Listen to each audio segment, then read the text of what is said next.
Kalau Menteri Agama sudah memandang umatnya, memandang rakyat penuh dengan kebencian, berhenti dari Menteri Agama Republik Indonesia. Justru Menteri Agama yang katanya beragama Islam, kata teman-teman, sepertinya benci dengan Islam, Pak. Ini banyak sekali WA ke saya, Pak Menteri. Dan ini sudah berkali-kali, Pak Menteri berapa kali di permukaan di forum ini mengatakan permintaan maaf terus. Karena kesalahannya di bawah Bapak juga ngasih input nggak benar gitu loh. Terus sampai kapan kita gini, Pak Menteri? Waktu terus berjalan. Bapak ini cocoknya jadi Menteri Pertahanan Keamanan, menjadi Menteri Menko Polhukam ketimbang Menteri Agama. Saya mohon maaf, saya membaca itu, air mata saya keluar, kemudian saya teringat Pak Menteri Agama. Kok tega menyatakan bahwa para ustadz, para guru ngaji itu adalah bagian dari bibit-bibit radikalisme. Sampai saya bertanya, Pak Menteri Agama Islam atau bukan? Berarti radikalisme itu kalau menurut saya adalah satu tindakan yang mengarah kepada pembubaran negara ini atau kemudian menurunkan kepemimpinan tanpa sah. Itu radikalisme. Nah justru itu kami mohon ke Pak Menteri, hentikanlah kata-kata radikal itu. Jangan bicara radikal lagi. Kalau tidak ada radikal positif, kita tidak akan merdeka Soekarno-Hatta. Saya ini pemilik pondok pesantren, Pak. Pak Menteri ya, Pak Ketua. Kita mendidik anak-anak kita itu supaya baik, penghafal Quran dan lain sebagainya. Tapi ya jangan dicurigai, Pak Menteri. Jangan sekali-sekali jangan itu. Apalagi juga radikalisme terkait dengan masalah komunisme. Kita tahu bahwa komunisme dari KI sudah terlarang.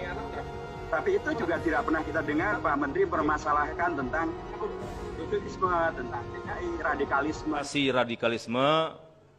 Kita sepakat Pak Menteri, radikal itu yang negatif memang harus kita basmi Pak. Tapi menarasikan bahwa Islam itu radikal, menarasikan bahwa orang yang pandai bahasa Arab itu radikal, yang hafal Al-Quran itu radikal, itu menurut saya sungguh itu membuat saya tersinggung Pak, secara pribadi maupun sebagai Ketua Komisi 8 Pak. Ini mohon diklarifikasi secara sungguh-sungguh Pak, dan kami minta hal-hal yang seperti ini tidak perlu diulangi kembali Pak. Bagaimana mungkin orang yang bahasa Arab, Bapak katakan, atau yang hafal Al-Quran itu menjadi sumber utama radikal? Saya kira tidak elok untuk kita kembangkan gitu loh. Dan kalau ini bisa diklarifikasi Pak Menteri, mudah-mudahan ini kegelisahan para pondok pesantren atau anak-anak kita yang memang kita sarankan Pak. Saya jujur, anak-anak saya sarankan untuk pintar bahasa Arab, hafal Al-Quran Pak. Tapi kalau itu hari ini pemerintah menuduh itu sumber utama radikal, saya kira itu sesuatu yang tidak bisa kami terima. Termasuk sertifikat da'i Pak. Yang memberikan gelar da'i, ustadz, kiai itu ya masyarakat Pak, bukan pemerintah, ya kan? Pemerintah aja belum tentu Pak menjadi da'i atau ustadz. Apa haknya memberikan sertifikat? Nah, oleh karena itu hal seperti ini penting Pak. Jangan sampai justru Menteri Agama yang katanya beragama Islam, kata teman-teman, sepertinya benci dengan Islam Pak. Ini banyak sekali WA ke saya Pak Menteri. Ya kan, ini penting Pak. Karena kalau selama itu tidak kita bereskan, berarti kita ikut memancing kegaduhan gitu.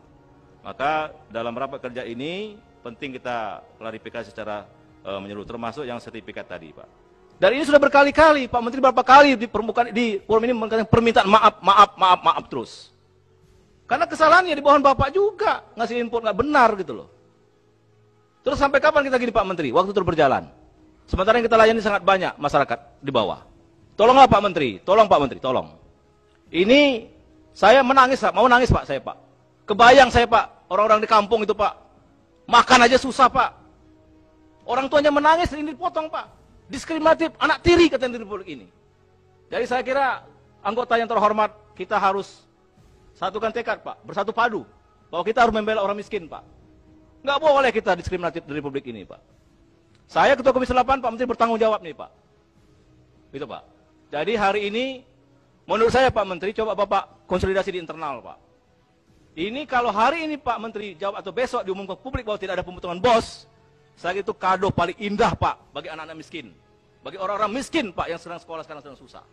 Tapi kalau ini kita teruskan kebijakan yang diskriminatif ini Pak, saya kira kita zalim Pak. Apa kita ini duduk di ruangan AC, makan enak, ada kue, ada ini semua negara Pak nyiapkan kita Pak.